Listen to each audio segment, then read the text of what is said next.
yeah, like once I think it was a C minus for a maths test. I think this was like one of the first maths tests in year 12.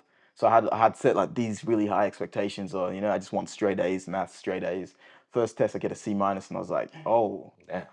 I know you felt that one. bro, I'm telling you, man. I was C leaving, minus is crazy. I was leaving the train station, like we're coming back home. But, bro, you know when you're holding tears back, Yeah. heavy. Oh, bro, I was walking the whole thing, just holding tears back. I had a million thoughts going through my head. Came home, I was just in my room, like, damn it, bro, like what's going on? I felt like my self worth was just Damn. nullified. There was nothing there. Because I just didn't think there was another side of the world where you didn't get anything but an A or maybe a B plus for a math station. You get a B plus with like a little bit of vengeance, saying, you know what, I'm gonna go. You go home and start playing emo music. I know it, Bro, bro. I Yo, don't so know. now will be the night.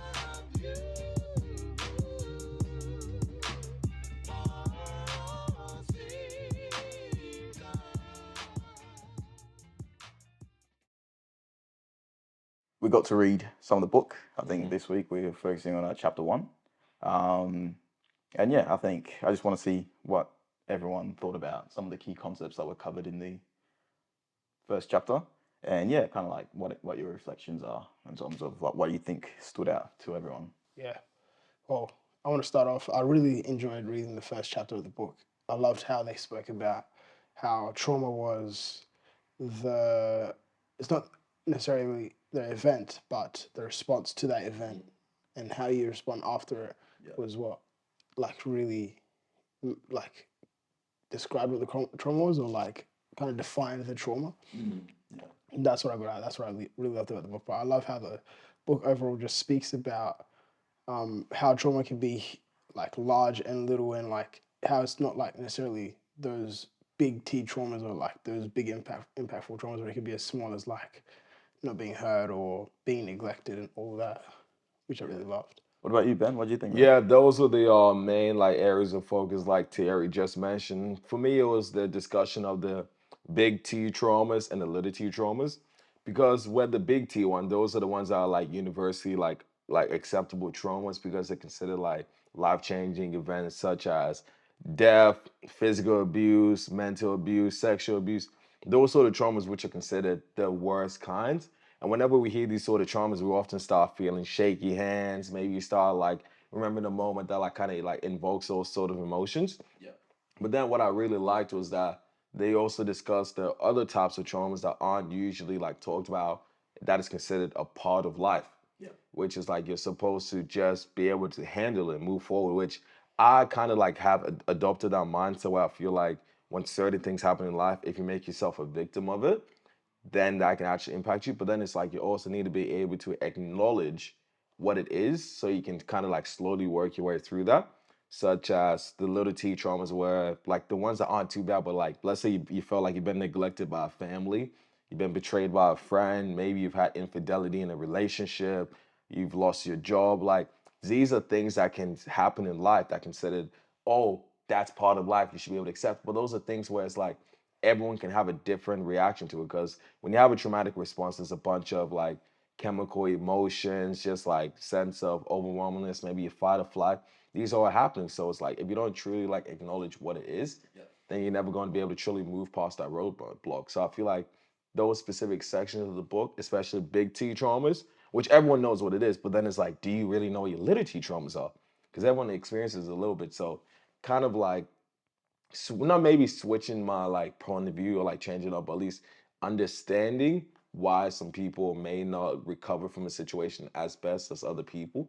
Yeah. Because like Terry mentioned that trauma isn't what happens to us all the time. It's like how we perceive and how we respond to it. Like the perceived overwhelmingness, Yeah. that can what really like impact us. So that's what I thought you. Damn, that's fair. I think you just summarized the whole book in everyone a long sentence, one run along sentence.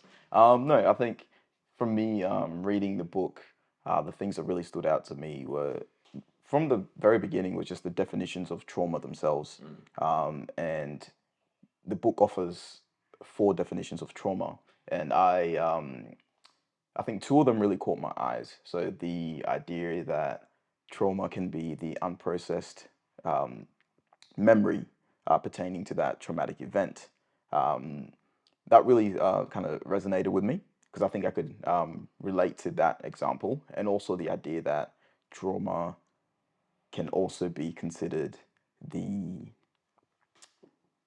what was the other one? So there's the unprocessed memory, and then also the disconnection to say oneself or to the world around us and others as well. So those two were two ideas that I think in the past I hadn't really had attributed as being part of trauma, but having considered it in that way and reflected on some of the traumatic events that I've gone through, and I was like, oh wow, okay, yes, that's a cool way to explain it to someone that may fall under that notion that trauma is this stigmatized thing in life that no one should really be talking about or experiencing.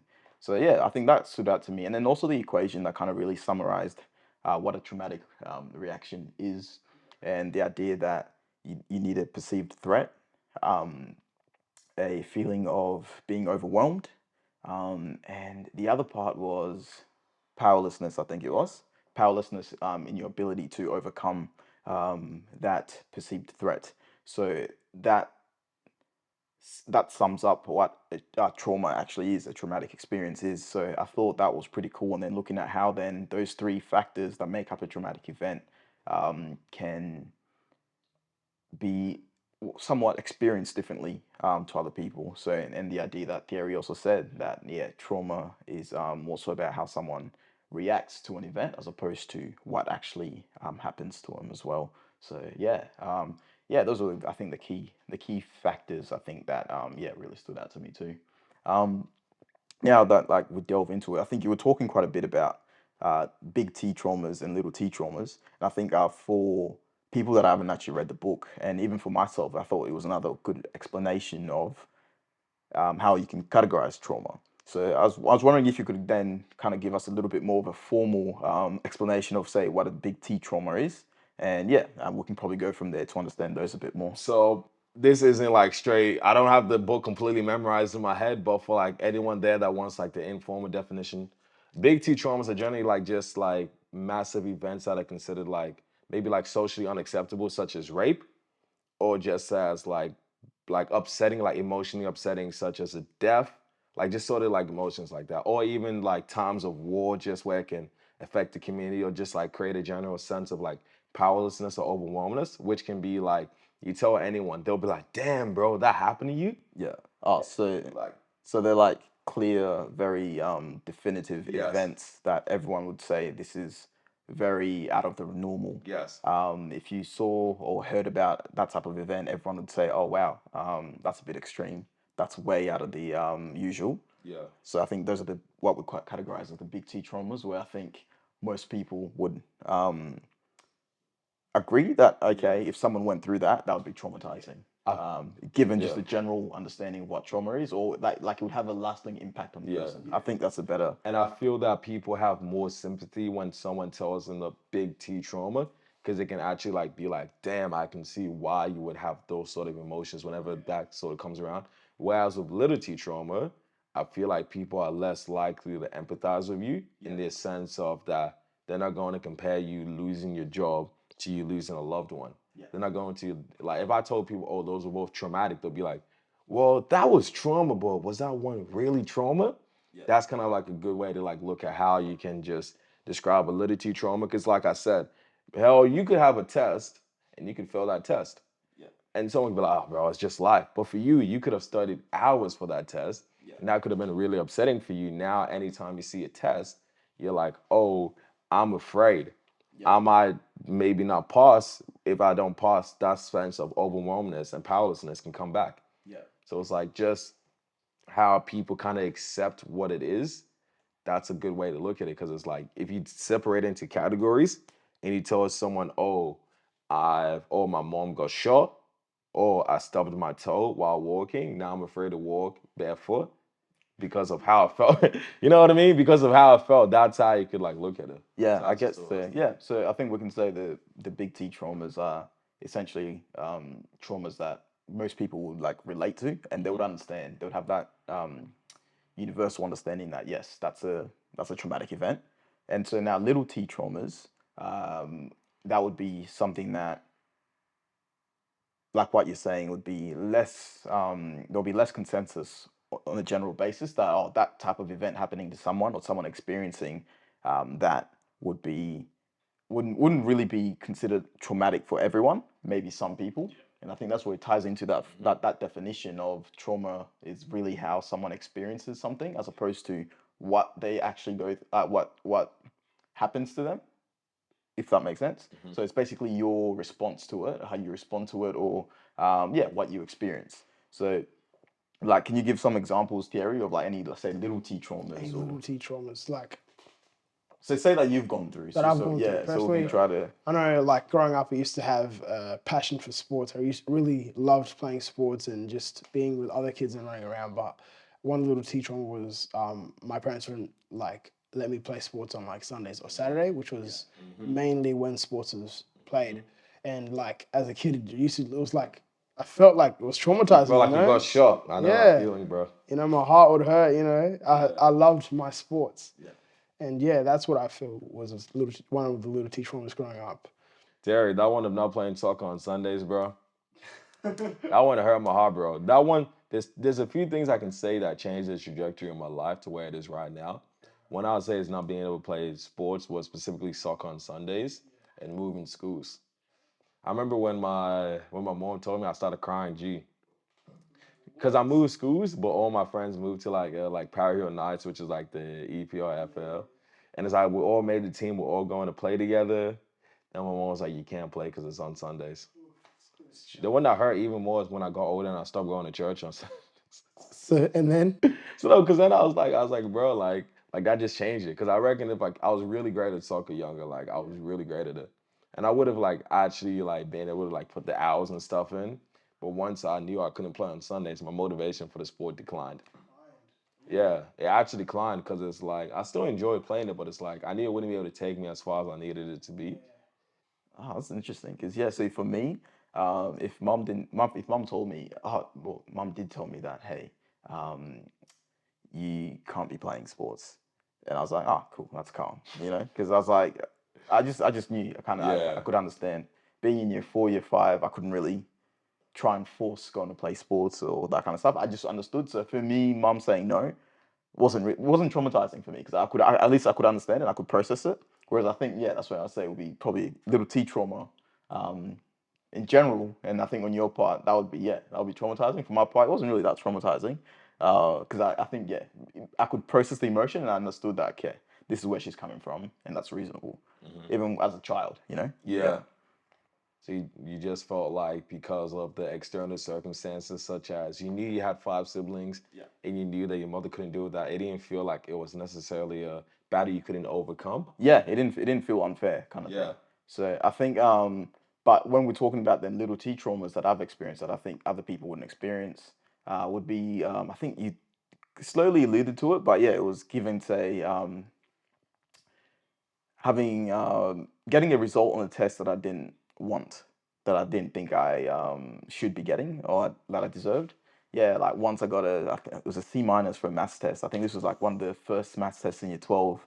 So I had set like these really high expectations, or I just want straight A's, maths straight A's. First test I get a C minus, and I was like, oh, Damn. I know you felt that one. bro, I'm telling you, man. I was C leaving. minus is crazy. I was leaving the train station, like we're coming back home. But, bro, you know when you're holding tears back, Yeah. heavy. Oh, bro, I was walking the whole thing, just holding tears back. I had a million thoughts going through my head. Came home, I was just in my room, like, damn it, bro, like what's going on? I felt like my self-worth was just Damn. nullified. There was nothing there. Because I just didn't think there was another side of the world where you didn't get anything but an A or maybe a B plus for a math station. You get a B plus with like a little bit of vengeance, saying, you know what, I'm gonna go. You go home and start playing emo music. I know it, bro. Bruh, that one there So was now tough. will be the night that I will fall. That one there was tough. But then the thing for me as well is like I think what was more traumatizing is when I told people about it, they were like, yeah, that's fine. I was like, what do you mean that's not fine, bro? Like. But yeah, so I think that was my probably earliest experience of like a little T trauma that I went through. What about you, Ben? What would be your little T trauma? My little T trauma, I'd like, this is one that like actually like, even if it's not big, but it's like for when you're younger, it feels like your entire world is ending. So growing up, I had two childhood best friends, like the closest of friends. We used to do everything together. Sleepovers, movie nights, you can name it, yeah. But then we moved houses. And so then because we moved houses like a 30, 25-minute drive the other way. So then my mom told us we needed to move schools. Me as a kid, I'm like, yeah, we're moving schools, it's fun.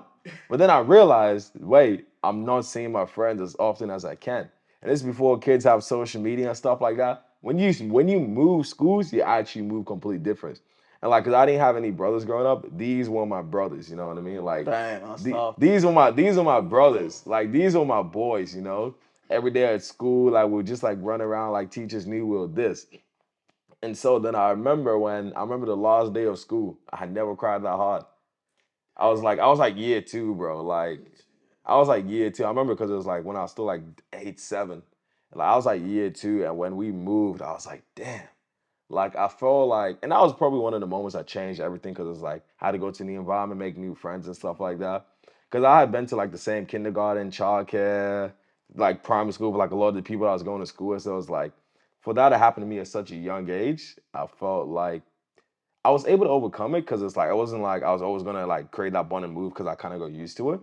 But for that to happen to me at such a young age, that would be my perhaps biggest little T moment. Then to add on to Thierry's point, I played soccer with him. So I said, oh, if I'm not going to see him at school, at least I'm going to see him when I play soccer. But my family is Christian, so on Sundays we went to church. And the soccer game started playing on church on Sundays. So when I heard that, I heard, you're not going to go to school then? You can't play soccer? I got shot like 2 times, man. I got shot like 2 times. My entire world is falling down. 8-year-old me didn't know what I was going to do. I cried, man. I actually cried. Like, that was a little T trauma that just hit me. But it did like create those feelings, like you said, the equation. It did create that because it's like I felt like it was like an enemy that I couldn't overcome. Yeah. Because it's like I can't fight moving schools. Yeah. I can't fight that. It's like, and I did feel powerless because there was nothing I could do.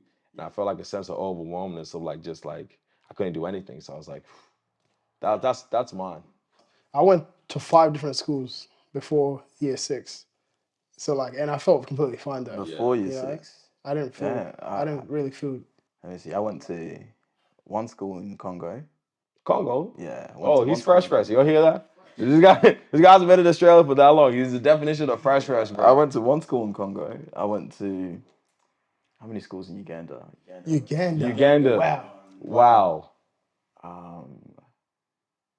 I went to 2 schools in Uganda. Came here, went to primary school, and then so that's about five schools I've been through as well. But by year 4, actually, 5 schools, 3 countries.